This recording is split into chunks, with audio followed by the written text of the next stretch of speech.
بسم الله الرحمن الرحيم يا أيها الذين آمنوا اتقوا الله وذروا ما بقي من الربا إن كنتم مؤمنين আল্লাহ পাক রব্বুল আলামিনের অসংখ্য শুকরিয়া যে মহান আল্লাহ তাআলা আমাদেরকে রবিবারের কোরআন ক্লাসের মজলিসে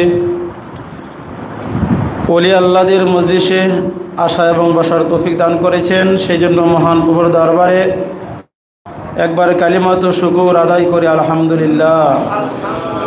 আপনাদের সম্মুখে কালামে পাক থেকে সূরা বাকারার 278 নম্বর আয়াত তেলাওয়াত করেছি। আলোচিত আয়াতকে সামনে রেখে সুদ সম্পর্কে কিছু আলোচনা করার ইচ্ছা পোষণ করেছি। ওমা তৌফিক ইল্লা বিল্লাহ।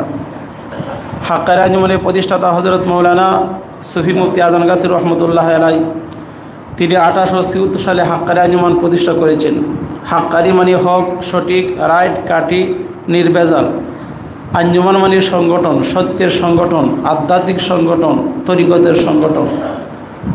হাক্কানি আঞ্জুমান প্রতিষ্ঠা করে 4টি মূলনীতির উপর দাওয়াত দিয়ে গেছেন। হাক্কানি আঞ্জুমানের মূলনীতি 4টি।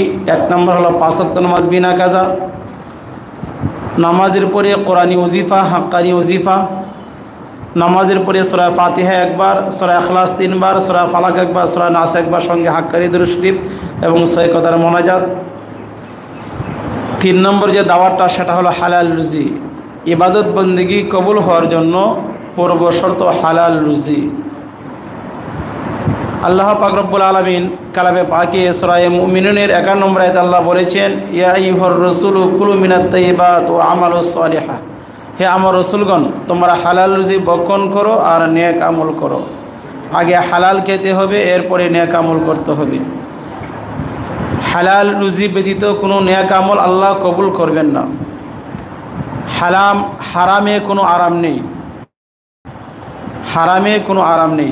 আমাদের যে হাক্কানি আঞ্জুমানের যে উরসিকুল করার যে আবেদনপত্র, উরসিকুল মজলিস করার জন্য যে আবেদনপত্র, সেখানে লেখা আছে আমি 5 ওয়াক্ত নামাজ পড়ি এবং হাক্কানি ওজিফা নিয়মিত আমল করি। আমার নিশ্চিত হালাল উপায়ে অর্জিত আয়ের দ্বারা তবরকের ব্যবস্থা করিতে চাই। হালাল উপায়ে অর্জিত আয়ের দ্বারা, হালাল বলতে রিজকে হালাল বলতে আল্লাহ যে কোরআনে বলেছেন সূরা বাকারার 172 নম্বর আয়াতের মধ্যে যে হালাল রিজিকের কথা যে আল্লাহ বলেছেন, হালাল রিজিক বলতে আপনার শুধু খাবার নয়, আপনার ব্যবহারের পোশাক আশাক এবং পোশাক, গড়ের আসবাবপত্র, গাড়ি ঘোড়া যা কিছু আছে সমস্ত কিছু হালাল রুজির মধ্যে অন্তর্ভুক্ত। সব কিছু হালাল হতে হবে। এই হালাল তাবারকে ব্যবস্থা করতে চাই। ব্যাংক বা অন্য কোনো সংস্থা আমার কোনো সুদের লেনদেন নেই, কোনো সুদের লেনদেন। হাক্কানি আঞ্জুমান দরবারটা দেখেন কেমন একটি দরবার আছে, যে দরবারে সুদের বিরুদ্ধে জিহাদ ঘোষণা করেছে। আল্লাহও সুদের বিরুদ্ধে যুদ্ধের ঘোষণা করেছেন। যে সুদের সঙ্গে লেনদেন নাই, সুদের সঙ্গে লেনদেন যখন থাকবে না, তখন আমাদের মাননীয় সভাপতি সাহেব, সেক্রেটারি সাহেব স্বাক্ষর দিবেন, তার বাড়িতে তখন উরসিকুল হবে। এবং গৃহ নির্মাণ ঋণ, এই যারা উরসিকুল করবেন এই আবেদনটা ভালো করে পড়বেন, পড়ার পরে স্বাক্ষর করবেন। এরপরে আমাদের মাননীয় সভাপতি সাহেব, সেক্রেটারি সাহেব স্বাক্ষর করবেন। এখানে লেখা আছে আমি সুদের সাথে আমার কোনো লেনদেন নেই। গৃহ নির্মাণ ঋণ, fixed deposit, savings account, NGO, সুদযুক্ত ইন্স্যুরেন্স ইত্যাদি কোনোটির সাথে আমি সম্পৃক্ত নেই। এবং আবার আমার অধীনস্থ কোনো পরিবারের কোনো সদস্য সুদের লেনদেনে জড়িত নেই।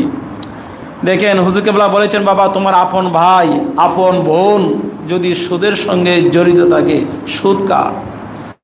সুদী ব্যাংকে টাকা রাখে, তাহলে তুমি তার বাড়িতে 1 গ্লাস পানিও খাইবে না। যাবেন, আত্মীয় সম্পর্ক বজায় রাখবেন, রোজা রেখে যাবেন, তাকে বোঝাইবেন, বোনকে বোঝাইবেন, ভাইকে বোঝাবেন যে সুদ খাওয়া হারাম, সুদ খেলে জাহান্নামে যেতে হবে, সুদ খেলে শাস্তি হবে, আল্লাহ তাআলার কাছে জবাবদিহি করতে হবে।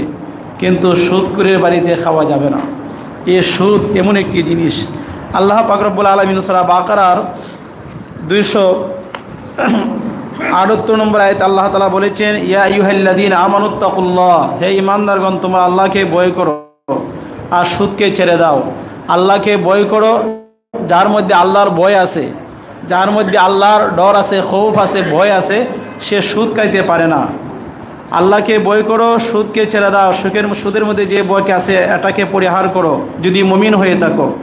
ইন কুনতুম মুমিনিন, যদি মুমিন হয়ে থাকো। কোনো মুমিন ব্যক্তি সুদ খেতে পারে না। আল্লাহ বলেছেন যদি মুমিন হয়ে থাকো, ইমানদার হয়ে থাকো, সুদ ছেড়ে দাও, আল্লাহকে ভয় করো, সুদকে বর্জন করো। ফাইল্লাম তাফআলু, যদি সুদকে বর্জন করতে না পারো, পরিহার করতে না পারো, পরিত্যাগ করতে না পারো, ফাআযানু বিহারবি মিনাল্লাহি ওয়া রাসূলিহি, তাহলে আল্লাহ এবং তার রাসূলের সঙ্গে যুদ্ধ করার জন্য প্রস্তুতি গ্রহণ করো। নাউযুবিল্লাহি মিন যালিক। সুদ খাওয়া মানে আল্লাহ এবং তার রাসূলের সঙ্গে যুদ্ধ করার নামান্তর। আল্লাহ পাক রব্বুল আলামিন দুই ব্যক্তির সঙ্গে যুদ্ধের ঘোষণা করেছেন। আরেক ব্যক্তি হলো যারা ওলি আল্লাহর সঙ্গে যারা বিরুদ্ধাচরণ করে। হাদিসে কুদসির মধ্যে উল্লেখ আছে, হযরত আবু হুরায়রা রাদিয়াল্লাহু তাআলা আনহু থেকে হাদিস বর্ণিত, বুখারী শরীফ মূল কিতাব দ্বিতীয় খণ্ড 963 নম্বর পৃষ্ঠা, মেশকা শরীফ মূল কিতাব প্রথম খণ্ড 197 নম্বর পৃষ্ঠা। হযরত আবু হুরায়রা রাদিয়াল্লাহু তাআলা আনহু থেকে হাদিসে কুদসি উল্লেখ রয়েছে, মান আদালি ওলিয়ান ফাকাদ আযানতুহু বিল হারব।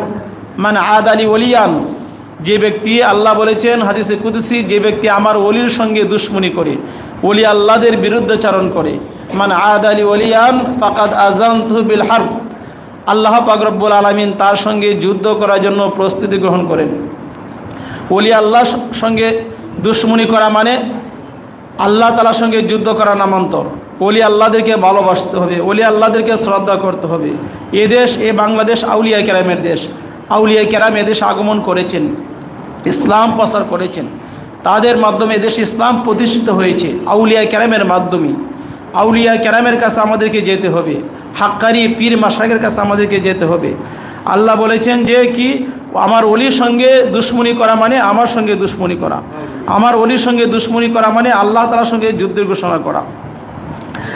এর পূর্ববর্তী আয়াতের মধ্যে আল্লাহ তাআলা বলেছেন, হে ঈমানদারগণ, আল্লাহ তাআলা বলেছেন যে যারা সুদ আল্লাযীনা ইয়াকুলুনার রিবা, যারা সুদ ভক্ষণ করবে। রিবা মানে সুদ, সুদ মানে বর্ধিত অংশ, বাড়তি অংশ, ইন্টারেস্ট, অতিরিক্ত যেটা দেওয়া হয় সেটাকে বলো সুদ। যে ব্যক্তি সুদ ভক্ষণ করবে, কাল কিয়ামতের ময়দানে সে এমন অবস্থা সে দাঁড়াবে, এমন অবস্থা সে উঠবে, কবর থেকে উঠবে যেন তাকে শয়তান তাকে স্পর্শ করেছে। পাগল, মাতাল, শয়তান অর্থাৎ কাউকে যদি জিনে ধরে, জিনে ধরা রুগী যেমন মাতাল, তার কথাবার্তা ঠিক থাকে না এবং পাগলের মতো তাকে, তদ্রূপভাবে যারা সুদ ভক্ষণ করবে তারা জিনে ধরা রুগীর মতো, পাগলের মতো কাল কিয়ামতের ময়দানে আল্লাহ তাআলার কাছে তারা হাজিরা দিবে এবং তারা দাঁড়াবে। মানুষ দেখে বুঝতে পারবে কাল কিয়ামতের ময়দানে ওই ব্যক্তি সুদখোর, ওই ব্যক্তি সুদখোর, এই জন্য জিনে ধরা রুগীর মতো তারই অবস্থা। এরপরে আল্লাহ বলেছেন যে ওয়াহাল্লাল্লাহুল বাইয়া ওয়া হাররামা রিবা। ওয়াহাল্লাল্লাহুল বাইয়া, আল্লাহ তাআলা ব্যবসাকে করেছেন হালাল আর সুদকে করেছেন হারাম। ব্যবসা হলো সুন্নত, ব্যবসার মধ্যে বরকত, এবং ব্যবসা হলো হালাল, সুদ আল্লাহ হারাম করেছেন। এর পরবর্তী আয়াতে আল্লাহ বলেছেন ওমান আদা ফাউলাইকা আসহাবুন নার, যারা সুদ থেকে বাঁচতে পারবে না, সুদ থেকে যারা বিরত থাকতে পারবে না, ফাউলাইকা আসহাবুন নার, তারা জাহান্নামের অধিবাসী হবে, তারা দুজকবাসী হবে। হ্যাঁ, হুম ফিহা খালিদুন, সে দুজকে তারা চিরস্থায়ী সেখানে তারা থাকবে, তথা অনন্তকাল সেখানে থাকবে এই দুজকে। এরপরের আয়াত আল্লাহ বলেছেন ইয়ামহাকুল্লাহুর রিবা, আল্লাহ তাআলা সুদকে নিশ্চিহ্ন করে দেন, নিপাত করে দেন, ধ্বংস করে দেন।